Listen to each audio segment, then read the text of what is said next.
Hello everyone. So, నవీన శిలాయుగం వరకు తెలుసుకున్నాం గదా! సో, ఈరోజు వచ్చేసి లోహయుగం. దీన్నే చాల్కోలిథిక్ యుగం అంటారు. క్రీస్తు పూర్వం 5000 నుంచి 1000 వరకు అన్నమాట. సో, నవీన శిలాయుగం వరకు మానవుడు శిలల్ని యూజ్ చేసి పరికరాల్ని ఉపయోగించాడనమాట. కానీ ఈ లోహయుగంలో ఇతను స్లోగా లోహాన్ని ఎలా వాడాలి అనేది నేర్చుకున్నాడనమాట. సో, ఇదేమి అంత త్వరగా అయ్యే ప్రాసెస్ అయితే అస్సలు కాదు. సో, దీనికి మానవుడు ఇలా చేంజ్ అవ్వడానికి కూడా కొన్ని లక్షల సంవత్సరాలు పట్టిందనమాట. సో, లోహయుగాన్ని 2 రకాలుగా విభజించారు. అదేంటంటే రాగి, కంచు యుగం అని, ఇనుప యుగం అని. సో, ఇలా 2 రకాలుగా విభజించారు.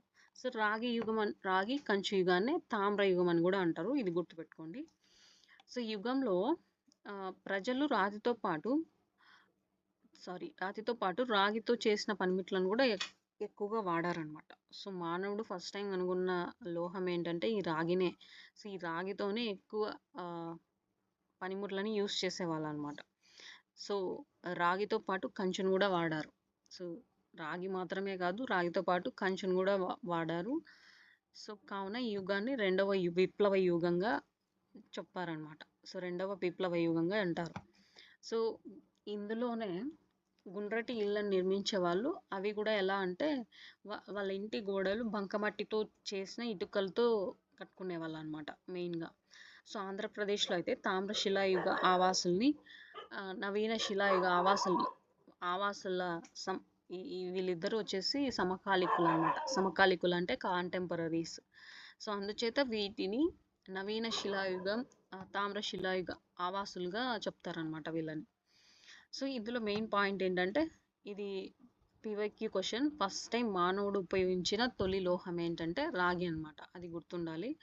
తర్వాత ఈ యుగం రాగితో పాటు కంచుని కూడా యూజ్ చేశారు. అంతేకాకుండా గుండ్రటి ఇళ్ళను నిర్మించుకున్నారు. ఎలాంటి వాటితో అంటే బంకమట్టితో కూడిన ఇటుకలతో. సో, ఇది గుర్తుండాలి మెయిన్. సో, ఇంకొక పాయింట్ ఏంటంటే కర్నూలు జిల్లాలో పాతపాడులో మొదలైన చోట్ల చిత్రాలంకృతి మృణ్మయ పాత్రలు లభించాయన్నమాట. చిత్రాలంకృతి మృణ్మయ పాత్రలు లభించాయి. సో, ఇది ఎక్కడంటే కృష్ణా జిల్లా కేసరపల్లిలో రాగిముట్లు అనేవి దొరికాయన్నమాట. సో, ఈ 2 places very important. PYQ questions already వచ్చాయన్నమాట. ఒకసారి చూసుకోండి. సో, నెక్స్ట్ ఇనుప యుగం. ఇనుప యుగాన్ని అయోయుగం అంటారు. ఈ యుగంలో మానవుడు ఇనుముతో పాటు ఇనుప పనిముట్లు, ఉక్కు తయారు చేయడం నేర్చుకున్నాడనమాట. సారీ, ఈ ఈ ఇనుముతో పాటు కాదు, ఇనుము. ఈ యుగంలో మానవుడు ఇనుప పనిముట్లని యూజ్ చేశాడు. సో, అది ఎలా తయారు చేయాలో కూడా నేర్చుకున్నాడనేసి ఈ శాస్త్రజ్ఞుల అంచనా అనమాట. సో, ఈ పనిముట్లు వాడకంతో రావడంతో వ్యవసాయం చాలా అభివృద్ధి చెందింది. ఎందుకంటే వ్యవసాయం చేయడానికి నార్మల్ మనం ఓన్లీ ఎడ్లను యూజ్ చేసి ఇలా చేసేవాళ్ళు కాదు కదా. మనకి ఇప్పుడు మిషనరీస్ ఇవన్నీ ఉన్నాయి కాబట్టి చాలా ఈజీగా చేసుకుంటున్నాం. ఆ కాలంలో ఇంకా స్టార్ట్ చేస్తున్నారు కాబట్టి వాళ్ళకి అవన్నీ చేయడానికి కష్టంగా ఉండేదేమో. అందుకని ఈ పనిముట్లను కనిపెట్టారు. సో, వీటిని యూజ్ చేస్తే వరిని పండించేవాళ్ళు అనమాట. వరిని పండించి ఆహారంగా తీసుకునేవాళ్ళు. సో, ఇలా చేయడం వల్ల వీళ్ళకి వ్యవసాయం చేయడం కొంచెం బర్డెన్ తగ్గింది. ఈ ఇనుప యుగంలో ఈ లోహ పనిముట్లను యూజ్ చేయడం వల్ల. అది మనం చూసుకోవాలి. సో, నెక్స్ట్ ఆంధ్రప్రదేశ్‌లో సో, మొట్టమొదట ఈ యుగంలోనే వరిని పండించి ప్లస్ తినేవాళ్ళనేసి ఎవరు చెప్పారంటే డాక్టర్ సంకాలియా. సో, ఇతని పేరు ఇంపార్టెంట్ మనకి. సో, ఇక్కడ పిక్చర్‌లో కూడా ఉన్నాడు చూడండి. డాక్టర్ సంకాలియా. సో, ఇది గుర్తుపెట్టుకోవాలి. సో, ఇది ఇంపార్టెంట్ పాయింట్. ఆంధ్రప్రదేశ్‌లో ఫస్ట్ టైం ఈ యుగంలో ఏ యుగంలో అని అన్నా అడగొచ్చు. లేకపోతే వేటిని పండించి తిన్నారని అడగొచ్చు. లేకపోతే ఈ శాస్త్రవేత్త నేమ్ అయినా అడగొచ్చు. ఈ శాస్త్రవేత్త నేమ్ ఏంటంటే డాక్టర్ సంకాలి అనేది గుర్తుపెట్టుకోండి. సో, ఆంధ్రప్రదేశ్‌లో అయోయుగ స్థావరాల్లో నాగార్జునకొండ, జొన్నలవాడ, బూడిగపల్లి, నాయుడుపల్లి మొదలైన ప్లేసెస్‌లో ఇవి అయోయుగ స్థావరాలన్నమాట. సో, అయోయుగపు స్థావరాల్లో నలుపు, ఎరుపు పాత్రలు ఎక్కువగా లభించాయన్నమాట. ఎక్కడ అంటే ఈ అయోయుగంలో నలుపు, ఎరుపు పాత్రలు. సో, ఈ అయోయుగం గురించి చాలా డీప్‌గా రీసెర్చ్ చేసిన వాళ్ళు ఎవరంటే ఈయన ఎన్ఆర్ బెనర్జీ అనమాట. ఎన్ఆర్ బెనర్జీ ఈయన డీప్‌గా రీసెర్చ్ చేశారు. సో, ఈయన నేమ్ గుర్తుపెట్టుకోండి. ఈ యుగం గురించి బాగా క్షుణ్ణంగా తెలుసుకున్న వ్యక్తి ఎవరంటే ఎన్ఆర్ బెనర్జీ. సో ఇనుప యుగ పరికరాల్లో ముఖ్యమైనవి ఏంటంటే బొరిగెలు, బాణలు, మొనలు, ఈటెలనమాట. సో ఇవి వచ్చేసి ఇంపార్టెంట్ యుగ పరికరాల్లో ముఖ్యమైనవి. సో ఈ యుగ సంస్కృతుల్లో ఆంధ్రప్రదేశ్లోని గుంటూరు జిల్లాలో నాగార్జున కొండ వద్ద ఉన్నాయన్నమాట. సో గుంటూరు జిల్లాలోని నాగార్జున కొండ వద్ద ఉన్నాయి. సో ఈ ప్లేసెస్ కూడా ఇంపార్టెంట్.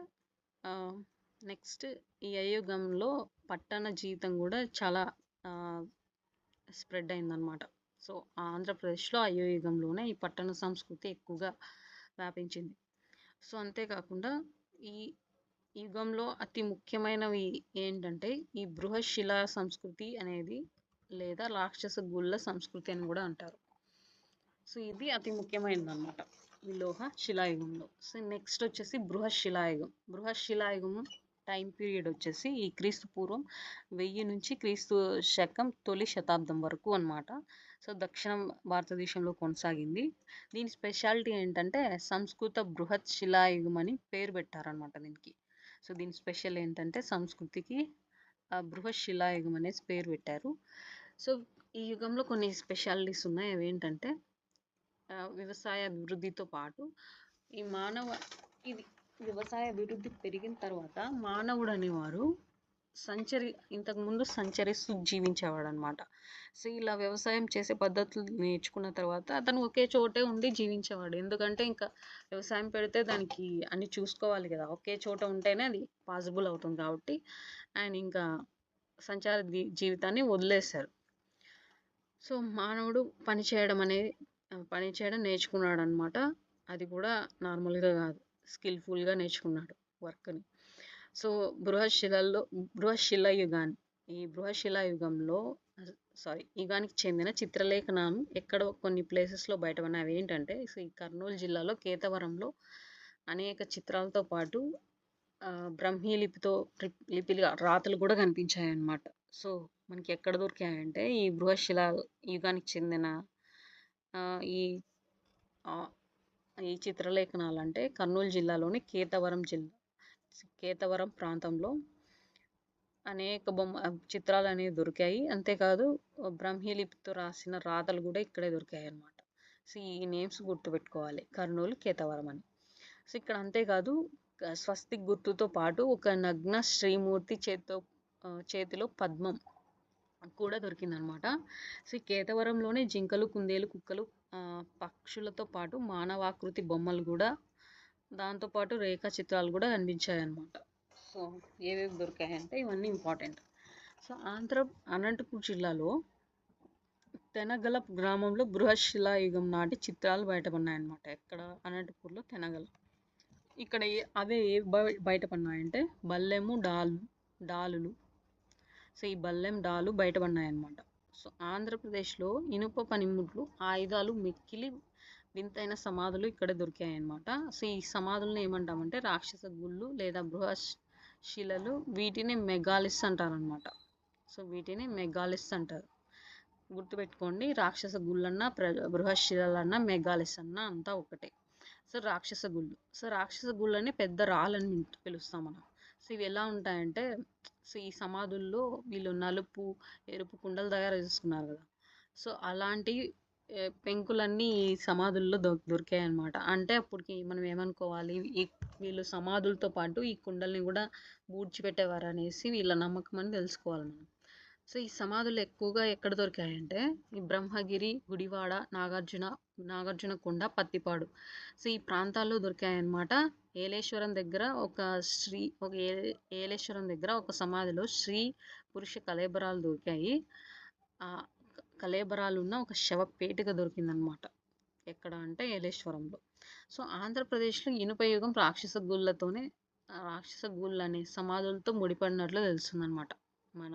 మన ఆంధ్రప్రదేశ్లో ఇనుప యుగం అంటే ఈ రాక్షస గుళ్ళకే రిలేటెడ్. సో ఇవి సుమారుగా ఒక 12 రకాలు ఉన్నాయన్నమాట. ఏవి? రాక్షస గుళ్ళు.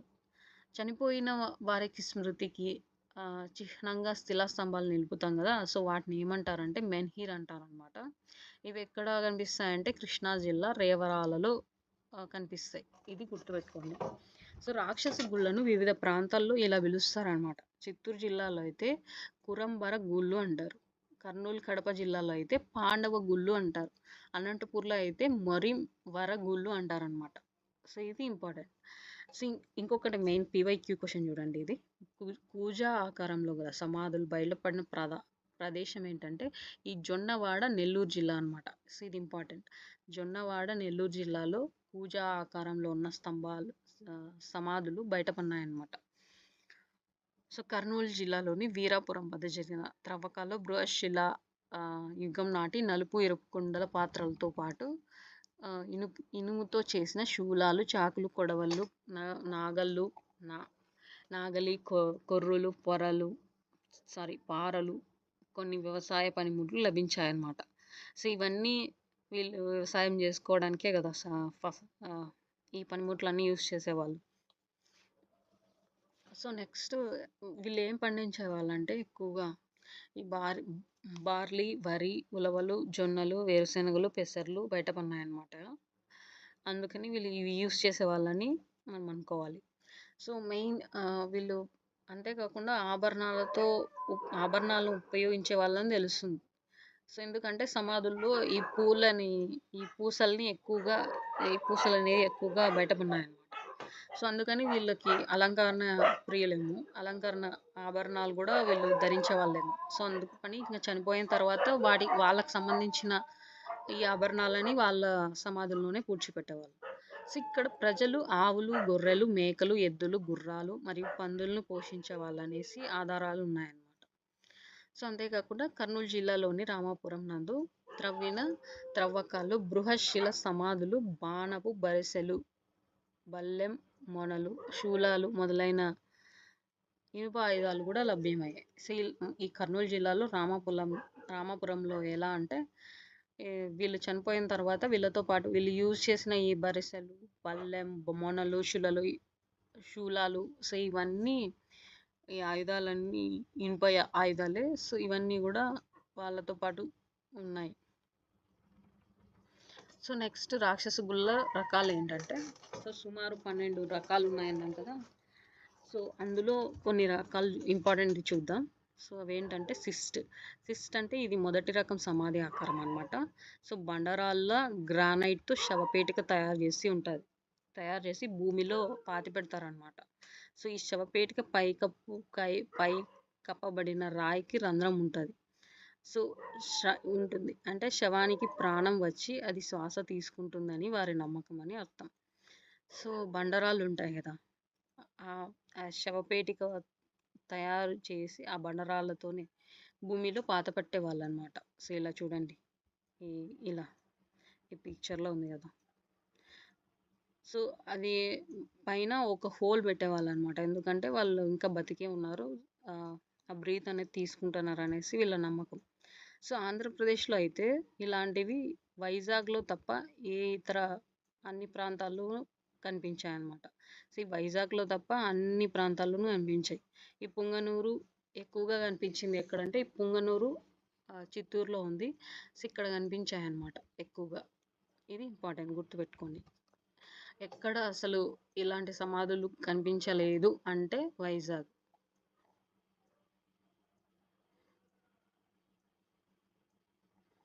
వైజాగ్లో తప్ప అన్ని ప్లేసెస్లోనూ ఉన్నాయన్నమాట. సో, ఈ సిస్ట్. సో, నెక్స్ట్ వచ్చేసి డాల్మిన్ అంటే ఇది 2వ రకం శవపేటిక. సో, ఈ సిస్ట్ రకానికి చెందింది ఇది కూడా, కానీ భూమిలో పూడ్చరు, భూమిపైనే ఉంచుతారనమాట. సో, వీళ్ళు ఫస్ట్ సిస్ట్ అయితే భూమిలో పూడుస్తారు, ఈ డాల్మన్ అయితే భూమిలో పూడ్చరు, పైన పెడతారు అనమాట. సో, వీటిపైన టన్నుల బరువైన రాళ్లను కప్పుతారు.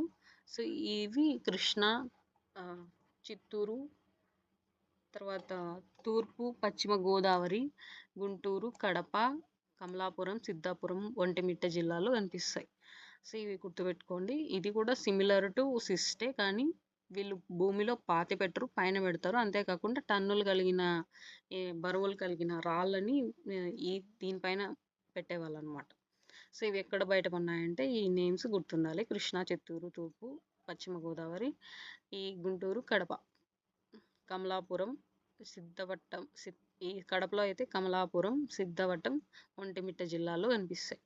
So next sarcophagus. ఈ సార్కోఫోగస్ ఇది 3వ రకం అన్నమాట. సో ఈ శవపేటిక ఏంటంటే, ఈ శవపేటికల్ని సార్కోఫోగస్ అంటారు. సో కాల్చిన బంకమట్టితో తయారు చేసిన శవపేటిక అన్నమాట. ఈ కాల్చిన బంకమట్టితో తయారు చేస్తారు దీన్ని. సో కాల్చిన శవం అస్థికలు మరికొన్నిట్లో శవం పెట్టి పూడ్చేవాళ్ళు అనమాట. సో ఈ శవపేటికలో రకరకాలైన ఆకారాలతో తయారు చేసిన కొన్నింటిలో కాల్చిన శవం అస్థికలు మరికొన్నిటిలో శవం పెట్టి పూడ్చేవాళ్ళు అనమాట. సో వీళ్ళు ఒకేసారి శవాన్ని కాల్చేసి వాటి అస్థికలు పెట్టేవాళ్ళు. సో ఇంకొకటి ఏంటంటే శవం పెట్టి పూడ్చేవాళ్ళు అనమాట కాల్చకుండా.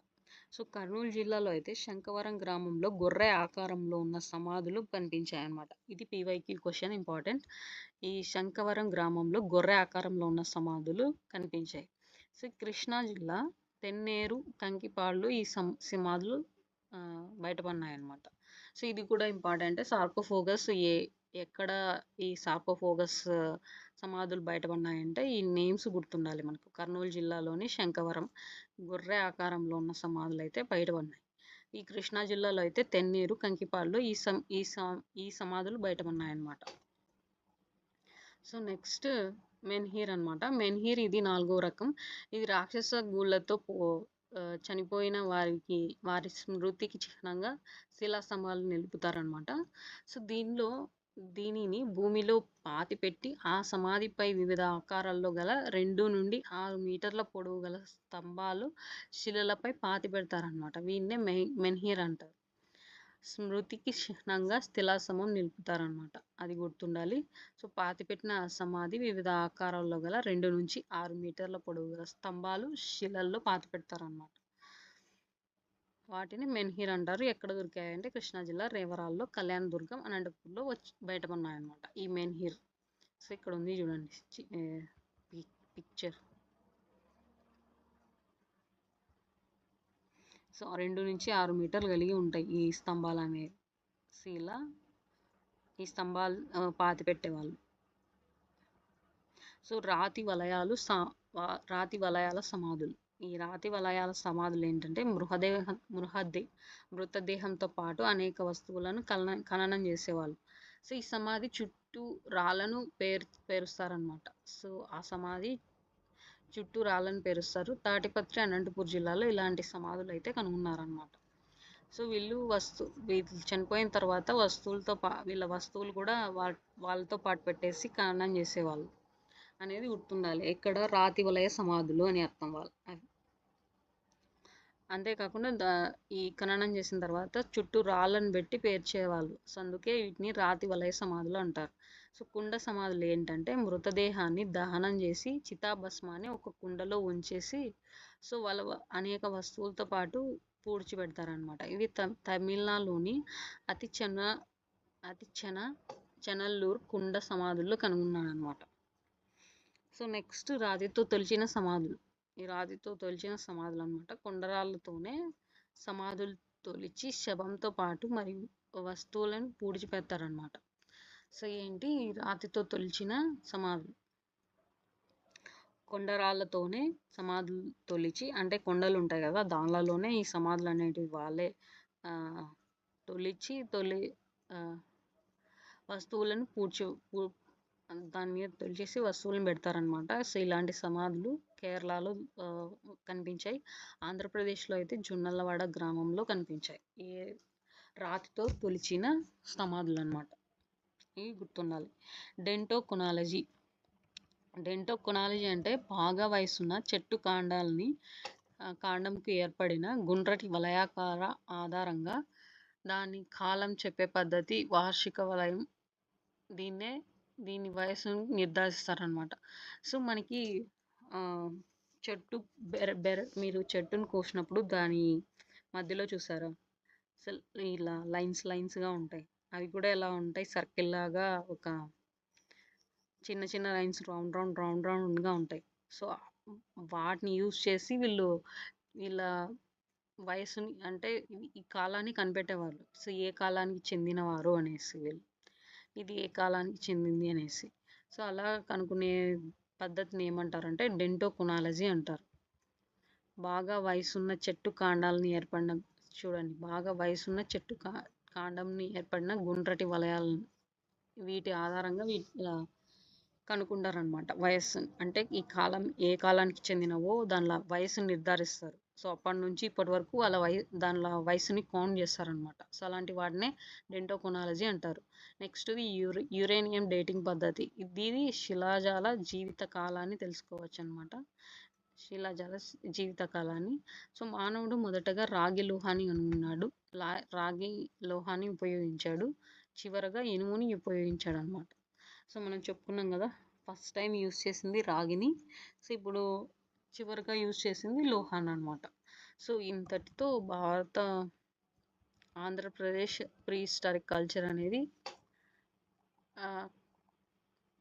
ఫినిష్ అయింది. నెక్స్ట్ ఆంధ్రుల చరిత్ర. ఇది ఒక చిన్న స్మాల్ స్టోరీస్ ఉన్నాయి. సో నెక్స్ట్ క్లాస్లో చెప్పుకుందాం. Thank you for watching. Thank you.